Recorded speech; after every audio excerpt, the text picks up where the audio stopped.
আমরা কেদারনাথ যাচ্ছি। দেখো এই যে কেদারনাথ মন্দির, গেটটা কেদারনাথ পরিক্রম। এই যে মাতাজিরা আরো আছেন সবাই। এই যে আমি ঘন্টা বাজালাম, বুম বুম বুম বুম বুম বুম। বসে আছেন। বললাম জেনার সাথে গেলাম আমরা, তো প্রভুকে ওইটাই বললাম যে আমি যাবো উপরে, বুম বুম করো, বুম বুম। এদিকে দেখো, যেতে পারি না। Boom boom. প্রভুকে বললাম প্রভুজি একটু আশীর্বাদ করেন, আমি যাতে উপরে চলে যেতে পারি। তো বলছি ঠিক আছে যেতে পারবেন। হাত মিলিয়ে গেলাম কথা বলে। রাধে রাধে। এবার উঠছি, আমাদের মাতাজিরা গ্রুপে যতজন ছিল কতজন আগে দেখতে পাচ্ছেন তো, ওরা আগে আছে। এই যে আমি উঠছি, আমার বর আবার উপর থেকে আমাকে তুললো। কি সুন্দর চারদিকটা, সাইডে খুব সুন্দর। আর মাঝখানে তো উপরটা দিয়ে আছে একটা কুকুর, কি সুন্দর উঠলো।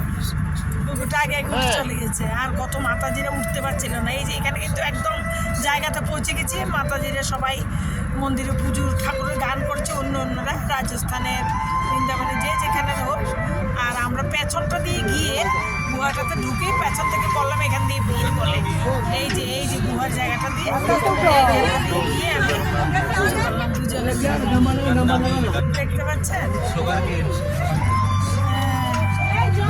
এই যে আরো আমাদের যতজন গিয়েছেন ভক্তরা ওনারা আছেন। এই যে একটা বাবা যে বেরিয়ে এসছেন, আমি আবার গেলাম। এই যে দেখো ভেতরে এই যে পূজা বাবাকে দেখার জন্য সবাই।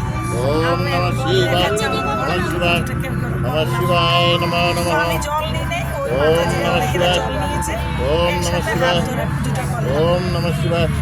এই যে ভোলে বাবাটা দেখতে পাচ্ছেন সবাই, এই ভোলে বাবাটা 300 সিঁড়ি আমরা উঠেছি। এই যে উনি জল দিচ্ছেন একটা মাতাজি, ওনার হাত ধরেই জলটা দিলাম। আর আমি একটু দক্ষিণাটা বাবাকে দিলাম। এই যে এবার বেরিয়ে পড়েছি। দেখো